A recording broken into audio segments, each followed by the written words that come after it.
ఈ రోజు కేంద్ర ప్రభుత్వం పార్లమెంట్ లో 3 ప్రత్యేకమైనటువంటి బిల్లు ప్రవేశపెట్టడం జరిగింది. మహిళా రిజర్వేషన్ బిల్లు, ఆర్టికల్ 131 అమెండ్మెంట్, అలానే రాష్ట్రాల్లో ఉన్నటువంటి పార్లమెంట్ అసెంబ్లీ స్థానాల పునర్విభజన డీలిమిటేషన్ బిల్. సో వీటికి సంబంధించి మనతో విశ్లేషించడానికి ప్రముఖ రాజకీయ విశ్లేషకులు పురుషోత్తం రెడ్డి గారు మనతో ఉన్నారు. ఆయనతో మాట్లాడదాం. నమస్తే పురుషోత్తం రెడ్డి గారు.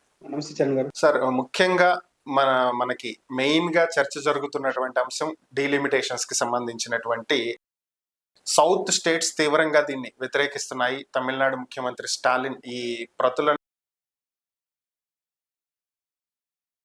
కేంద్రం ప్రవేశపెట్టినటువంటి బిల్లు సౌత్ స్టేట్స్ కి ఏ విధంగా నష్టం చేయబోతుంది? బేసిక్ గా డీలిమిటేషన్ అన్నది నియోజకవర్గాల జనాభా పెరుగుదల, ఓటర్ల పెరుగుదల ఆధారంగా నియోజకవర్గాల రిప్రజెంటేటివ్ పెంచడం. అంటే ఇప్పుడు దాదాపు 1,02,000 ఓటర్లు పెరిగినారు కాబట్టి ఇంతమందికి ఒక పబ్లిక్ రిప్రజెంటేటివ్ ఉండడం కాకుండా ఎక్కువ మంది ప్రజాప్రతినిధులు ఉంటే ఉండడానికి కావచ్చు, సేవ చేయడానికి కూడా ఉపయోగపడుతుంది ఒక యాంగిల్. మెంబర్ ఆఫ్ పార్లమెంట్ కూడా అట్లే ఉంటుంది. కాబట్టి జనాభా ప్రాతిపదికనే పెట్టడం అనేది సైంటిఫిక్. అయితే మారిన పరిస్థితులు దేశంలో ఎలా తీసుకోవాలి? ఎందుకంటే దేశం ఒక రకంగా లేదు. సాధారణంగా అయితే ఎటువంటి డిస్ప్యూట్ లేకుండా జనాభా ఆధారం చేసుకోవచ్చు, ప్రతి ఒక్కరికి సమాన ఓటు హక్కు ఉంటుంది కాబట్టి. కానీ భారత ప్రభుత్వం ఒక ఛాలెంజ్ తీసుకుంది. జనాభా బాగా ఎక్కువ ఉన్న దేశాల్లో రెండో దేశం భారతదేశం, చైనా తర్వాత. కానీ జనాభాను నియంత్రించాలి. జనాభాను నియంత్రించడం అనేది దేశ అభివృద్ధిలో ఒక భాగంగా తీసుకుంది. కాబట్టి దేశాన్ని అభివృద్ధిలో భాగంగా ఉన్నటువంటి జనాభా నియంత్రణ విషయంలో కొన్ని కఠినమైన నిర్ణయాలను కేంద్ర ప్రభుత్వం తీసుకుంది. దీన్ని అమలు చేయాల్సింది మళ్ళీ రాష్ట్ర ప్రభుత్వాలు. ఇంప్లిమెంటేషన్ చూసుకున్నప్పుడు భారతదేశంలో జనాభా నియంత్రణ సౌత్ ఇండియాలో జరిగినంతగా నార్త్ ఇండియాలో జరగలేదు. అందువల్ల ఏమవుతుంది, ఆటోమేటిక్ అక్కడ జనాభా ఎక్కువ అవుతుంది. ఈ దేశ భవిష్యత్తు కోసం భారతదేశ ప్రభుత్వం ప్రజల తరపున ఇచ్చినటువంటి ఒక రకమైన నిర్ణయాన్ని 100% అమలు చేసిన రాష్ట్రాలు సౌత్ ఇండియా అయితే, ఆ మేరకు అమలు చేయని రాష్ట్రాలు ఉంటాయి. దేశం కోసమే జనాభా నియంత్రణ మనం చేసుకున్నాం. అదే మోతాదులో లేకపోతే ఇప్పుడు జనాభా ఆడ కొంచెం ఎక్కువ కనిపిస్తుంది, ఇక్కడ తక్కువ కనిపిస్తుంది. ఇప్పుడు జనాభా అనే ప్రాతిపదిక తీసుకుంటే సౌత్ ఇండియాకి నష్టం జరుగుతుంది. ఇప్పటికే నార్త్ ఇండియా, ఉత్తరప్రదేశ్ కానీ, బీహార్, మధ్యప్రదేశ్ అంటే 2-3 రాష్ట్రాల్లో పట్టు సాధిస్తే మిగతా రాష్ట్రాలతో మాకు అవసరం లేదు అనే ఒక రాజకీయ వాతావరణం దేశంలో ఉంది ఇప్పటికే.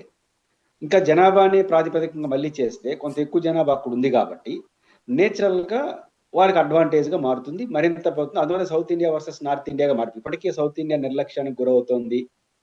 సౌత్ ఇండియాతో సంబంధం లేకుండా దేశ రాజకీయాలని శాసించవచ్చు. జనరల్ గా ఏ రాజకీయ పార్టీని ఎవరైనా అల్టిమేట్ గా ప్రజలు ఓట్లు వేసే దాన్ని బట్టి, ఏ ప్రాంతాన్ని నమ్ముకుంటే ఎక్కువ ఓట్లు వస్తాయనే దాన్ని బట్టి ఉంటాయి. అందువల్ల కొన్ని నిర్దిష్టమైన చర్యలు తీసుకోవడం భారతదేశంలో ఉంది. లైవ్ ఎగ్జాంపుల్ చూసినప్పుడు మద్రాస్ నుంచి ఆంధ్ర రాష్ట్రం విడిపోయినాం శ్రీబాగ్ ఒప్పందం ప్రకారం. అంటే 1953 అక్టోబర్ 1.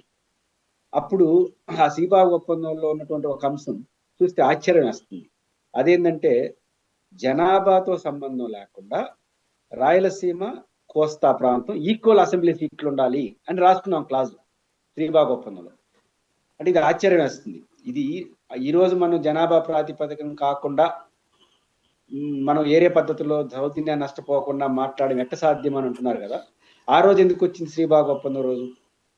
శ్రీబాగ్ ఒప్పందంలో రాజధాని రాయలసీమకి ఇవ్వాలి, ఇట్లాంటి చాలా అంశాలు, నీటి ప్రాజెక్టులు ఉన్నా ఒకానొక క్లాజ్ ఏంటంటే జనాభాతో సంబంధం లేకుండా కోస్తా రాయలసీమ వాళ్ళు ఒకే అసెంబ్లీ సీట్లు ఉండాలి అని రాసుకున్నారు. అదేమో కుదరదు, భారత రాజ్యాంగం ప్రకారం సాధ్యం కాదు.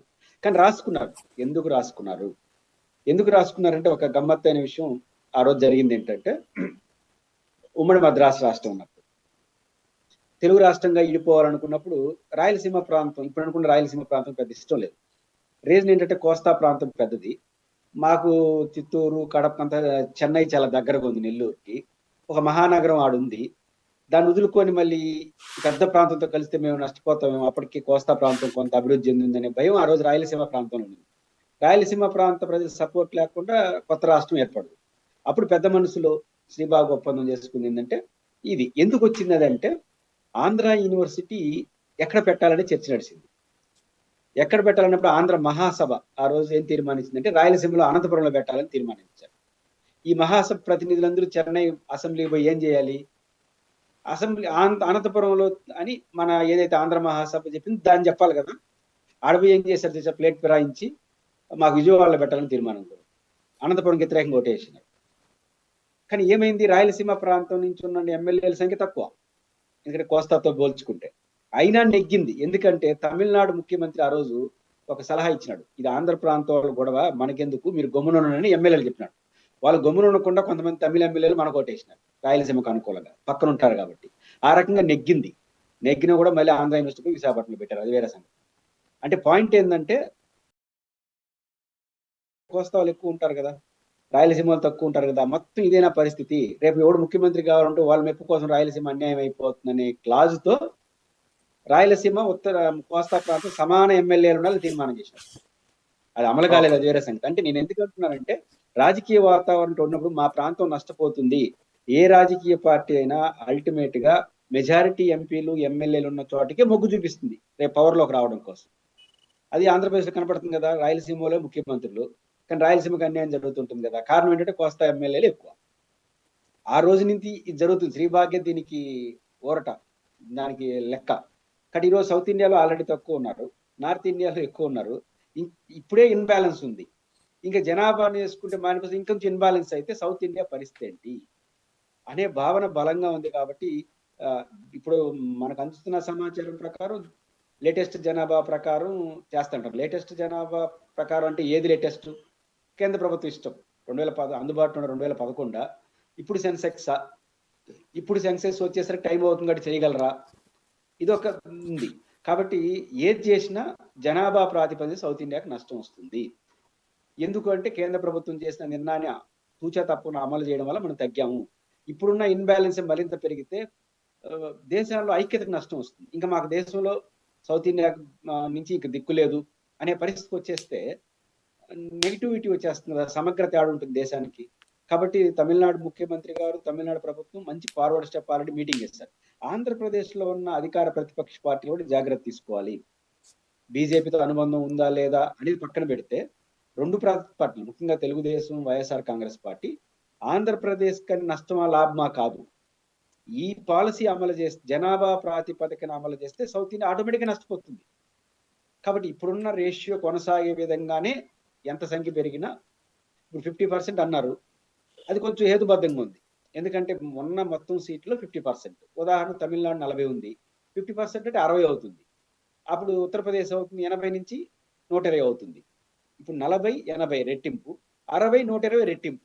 ఇప్పుడున్న రేషియో కొనసాగుతుంది. కానీ ఇది ఉన్నంతలో బెస్ట్ గా కనిపిస్తోంది. ఇంకా రేవంత్ రెడ్డి గారు జిఎస్టిబి ప్రకారం అంటే ఆదాయం ప్రకారం ఒక లెక్క చెప్పాడు. ఏదైనప్పటికీ కూడా సౌత్ ఇండియా రెండు రకాల ఉంది. ఒకటి మంచి ఆదాయం ఇచ్చి దేశానికి ఆదాయం ఇస్తా ఉంది, దేశ భవిష్యత్తు కోసం జనాభాను తగ్గించుకుంది. కాబట్టి ఈ పాత్ర పోషించిన సౌత్ ఇండియాకు ఉన్నటువంటి ఈ రాజకీయ ఇబ్బందిని పరిష్కరించాల్సిన బాధ్యత కేంద్ర ప్రభుత్వం, లేకపోతే సౌత్ ఇండియాలో పార్టీలకు అతీతంగా కేంద్ర ప్రభుత్వం మీద ఒత్తిడి చేయాల్సిన అవసరం అయితే ఉంటుంది. ఈ బిల్లు ప్రవేశపెట్టక ముందు వరకు కూడా ఇంకొక ప్రపోజల్ ఉంది. ఇప్పుడు ఉన్నటువంటి సీట్లలో 50% పెంచితే కొంతవరకు న్యాయం జరగచ్చు అనేది. ఒకవేళ ఆల్రెడీ బిల్లు పెట్టేశారు కాబట్టి మనం దాంట్లో మార్పులు చేర్పులు ఉంటాయని అయితే ఆశించలేము. బట్ ఈ 50% పెంచితే కొంతవరకు న్యాయం జరిగే అవకాశం ఉంది. 50% ఇప్పుడు బిల్లు పెట్టేశారు కాబట్టి ఆమోదం బీజేపీకి ఉంది కాబట్టి పొందడం కాదు, దీని కాంప్లికేషన్స్ వేరే ఉంటాయి. నాకు తెలిసి బిల్లు పెట్టిన వెంటనే ఆమోదం జరగదు. మళ్ళీ బహుశా స్టాండర్డ్ కమిటీకి మహిళా రిజర్వేషన్ బిల్లు వాటి విధి విధానాలపైన 2/3 మెజార్టీ కావాలి. 2/3 మెజార్టీ బీజేపీకి లేదు. కాంగ్రెస్ పార్టీ మేము డీలిమిటేషన్ వ్యతిరేకిస్తాం, ఈ మహిళా రిజర్వేషన్ వరకు ఆమోదిస్తాం అని అన్నారు. ఒకే బిల్లు ఉంది కాబట్టి దాన్ని ఆమోదించకపోతే 2/3 మెజార్టీతో బిల్ పాస్ కాదు. రాజ్యసభలో ఆ పరిస్థితి లేదు, 2/3 మెజార్టీ లేదు. కానీ ఎంత కాదన్నా రేపు నష్టం జరుగుతుంది ఆంధ్రప్రదేశ్ కంటే. వైసీపీ కావచ్చు, తెలుగుదేశం పార్టీ కాదు, రాజకీయ అవసరాల కోసం కూడా మార్చుకోవాల్సి వస్తుంది, ఒత్తిడి ఉంటుంది. కాబట్టి అప్పుడేమైనా స్టాండింగ్ కమిటీకి పంపిస్తారా? స్టాండింగ్ అయితే మరీ లేట్ అవుతుంది. ఇట్లాంటిది ఏదైనా చేస్తారో చూడాలి. ఏదైనప్పటికీ కూడా సౌత్ ఇండియాకి ఈ నష్టాన్ని మార్పులు చేసుకోకపోతే మాత్రం రాజకీయంగా ఇన్బ్యాలెన్స్ అయితే దేశ సమగ్రతకు అంత మంచిది కూడా కాదు. కాబట్టి ఖచ్చితంగా ఆంధ్రప్రదేశ్తో సహా అన్ని రాష్ట్రాలు, తెలంగాణ, సౌత్ ఇండియాలో ఉన్న వాళ్ళు పార్టీలకు అతీతంగా ఈ జరగబోతున్నటువంటి నష్టాన్ని వ్యతిరేకంగా నిలబడాల్సిన అవసరం ఉంది. ఫ్రెండ్లీగా కొంతమంది చేయొచ్చు, ఫైటింగ్ కొంతమంది చేయొచ్చు. ఏదైనా సరే ఈ నష్టాన్ని పూరించే పద్ధతిలో ఉండాలి. మీరు అన్నట్టు ఇప్పుడు బిల్లు పెట్టారు సవరణలు చేయాలని రూల్, సవరణ చేయకూడదని రూల్ ఏమి లేదు కదా. కాబట్టి గట్టిగా ఆంధ్రప్రదేశ్ సౌత్ ఇండియా నుంచి కానీ వాయిస్ వస్తే ఖచ్చితంగా మార్చుకునే అవకాశాలు ఉంటాయి.